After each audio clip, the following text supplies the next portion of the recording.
Hello বন্ধুরা, কেমন আছো তোমরা সবাই? আশা করছি ভালো আছো আর আমিও খুব ভালো আছি। আজকে আমি সকাল সকাল উঠে পড়েছি কারণ মা ডেকে দিয়েছিল আর বলেছিল রান্না করার জন্য। কারণ ওরা সবাই ভেন্ডি তুলতে গেছে আর আমাকে বলেছে রান্না করার জন্য। তাই আমি সকাল সকাল রান্না বসিয়ে দিয়েছি আর আমার রান্না অনেকটা হয়ে গেছে। এই দেখো বেগুন ভাজা করেছি, বাঁধাকপি ঘন্ট করেছি আর মাছ ভাজা হচ্ছে। আর কিছু মাছ ভাজা বাকি আছে, সেই মাছগুলো ভাজা হলেই আমি মাছের ঝোল করলে আমার রান্না কমপ্লিট হয়ে যাবে। এই দেখো আমি সব মাছ ভেজে আলুগুলো ভেজে মশলা দিয়ে কষিয়ে নিয়ে ঝোল দিয়ে নিয়েছি আর এই ঝোলটা ফুটে গেলে তারপরে আমি মাছ দিয়ে নেব। এই দেখো ঝোলটা ফুটেও গেছে আর আমি সব মাছগুলো একে একে দিয়ে দিচ্ছি। এবার নাড়াচাড়া করে কিছুক্ষণ মাছগুলো দিয়ে ঝোলটা ফুটিয়ে নেব, তাহলেই আমার মাছের ঝোল প্রায় কমপ্লিট হয়ে যাবে। তারপরে আমি রান্না টান্না করে খাওয়া দাওয়া করে স্নান টান করে বসেছিলাম আর ততক্ষণে মাও বাড়ি চলে এসেছিল। মা দুপুরবেলা এসে স্নান খাওয়া দাওয়া করে পিঠে বানাতে বসে গেছিল আর আমরাও বসে গেছিলাম। এই দেখো আমার জেঠিমা আর আমি পিঠে বানাচ্ছি। আর এইগুলো কি পিঠে বানাচ্ছি তোমরা যদি জানো অবশ্যই কমেন্টে জানাবে। পিঠেগুলো দেখো কত সুন্দর হয়েছে। তারপরে মা পিঠেগুলো দুধ দিয়ে আর গুড় পায়নি বলে চিনি দিয়েই রান্না করেছিল। আর পিঠে বানাতে বানাতেই প্রায় সন্ধ্যা হয়ে গেছিল। তারপরে বাবা মাংস নিয়ে এসেছিল আর এই দেখো আমরা রান্না করছিলাম আর একজন এসে রান্নাঘরের বাইরে থেকেই মশলা কষাচ্ছিল। এই দেখো তারপরে আমি নিয়েছিলাম মশলা থেকে তেল ছেড়ে দিয়েছিল, তারপরে আমি সব মাংসগুলো একে একে দিয়ে দিচ্ছিলাম, দিয়ে ভালো করে নাড়াচাড়া দিয়ে কিছুক্ষণ ঢাকাও দিয়ে রেখেছিলাম। এই দেখো আমার মাংস প্রায় কষানো হয়ে গেছে।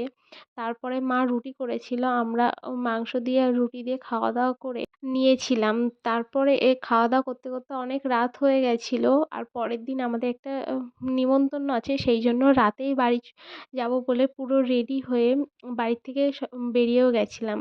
তারপরে আমি আর কোনো ভিডিও ক্লিপ নিতে পারিনি। এটা পরের দিন দুপুরবেলা আমি খাওয়া দাওয়া করে বসে জামা কাপড় ভাঁজ করছিলাম, তখন তোমাদের দাদাভাই এসে আমাকে বলছে চলো মাঠে যাই, একটু দরকার আছে, তুমি যাবে? আমি বললাম হ্যাঁ যাবো। দিয়ে তোমাদের দাদাভাই আর আমি দুজনে মিলে মাঠে যাচ্ছিলাম। এই দেখো আমাদের এদিককার মাঠে কত রকমের ফুলের চাষ হয়, সেগুলোই দেখাচ্ছিলাম। আর এইগুলো এই দেখো কচু লাগিয়েছে আর কিছুদিন পরে উঠবে, এগুলো মুখে কচু।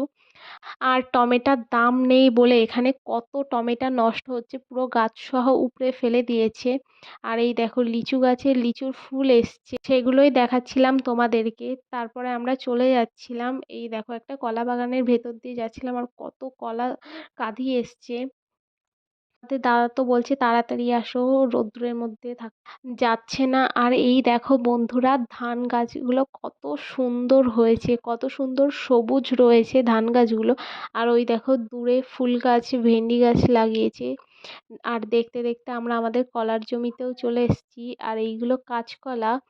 এই দেখো তোমাদের দাদাভাই কাটছে, কারণ আমার ঠাম্মা কাঁচকলা খেতে চেয়েছে সেখানে নিয়ে যাবে বলে। তারপরে মা বলে দিয়েছিল যে কাঁচকলার থোড় নিয়ে আসার জন্য, তোমাদের দাদাভাই তাই গাছও কাটছিল থোড় বার করবে বলে। আর আমাকে বলছিল যে গাছ কেটে ফেলে দিয়েছি আর তুমি গাছটা টেনে ছায়ার দিকে নেবা, তারপরে আমি কিন্তু থোড় বার করব, না হলে তোমাকেই বার করতে হবে।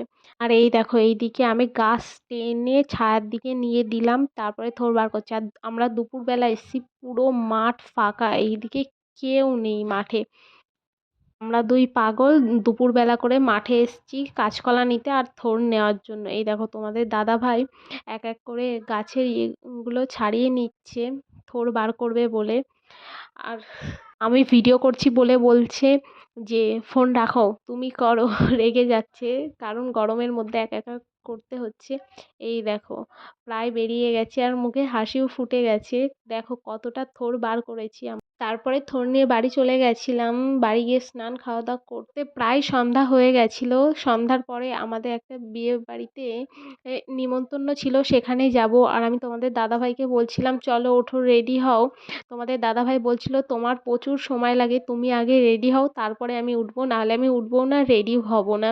তাই আমি ঝটপট করে রেডি হতে চলে গেছিলাম। এই দেখো আমি শাড়ি টাড়ি পরে ফুল রেডিও হয়ে গেছি।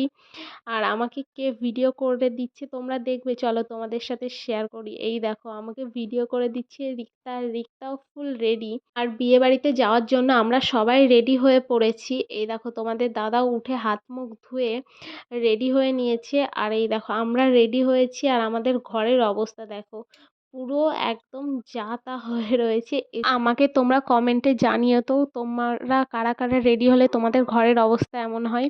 তারপরে এই দেখো আমরা বিয়ে বাড়িতে চলেও এসেছি, আর আমি ফুচকা খেয়ে নিচ্ছিলাম। আর আজকে আমি দাঁড়িয়েছিলাম আর তোমাদের দাদাভাইকে বলেছিলাম তুমি আমাকে কফি এনে দেবা। এই দেখো তোমাদের দাদাভাই আমার জন্য কফি নিয়ে এসেছিল। রিক্তা আমাকে বলছিল মামি আমাকে একটু ভিডিওতে নাও, আমি বলি। ও বলছিল এই দেখো বন্ধুরা আমরা কফি খাচ্ছি। এই দেখো তারপরে আমরা খেতে বসে গেছি। রিক্তা বলছিল বন্ধুরা আমরা খেতে বসে গেছি, আর মেনুতে এই ছিল। তারপরে আমাদের খাওয়া দাওয়া হয়ে গেছে, আর রিক্তা রানী বলছে খাওয়া দাওয়া শেষ, আইসক্রিম খেতে খেতে বাড়ি চলো। তারপরে আমরা সবাই আইসক্রিম খেতে খেতে অন্ধকারের মধ্যে বাড়ি চলে আসলাম। এই ওই দেখো পেছনে বিয়ে বাড়ি দেখা যাচ্ছে। দেখো বাড়ি চলে এসেছি, ড্রেস ট্রেস চেঞ্জ করে নিয়েছি, এবার মেকআপ রিমুভ করবো, ঘর টর গোছাবো, তারপরে ঘুমাবো। আর এই ভিডিওটা ভালো লাগলে অবশ্যই কমেন্টে জানাবে।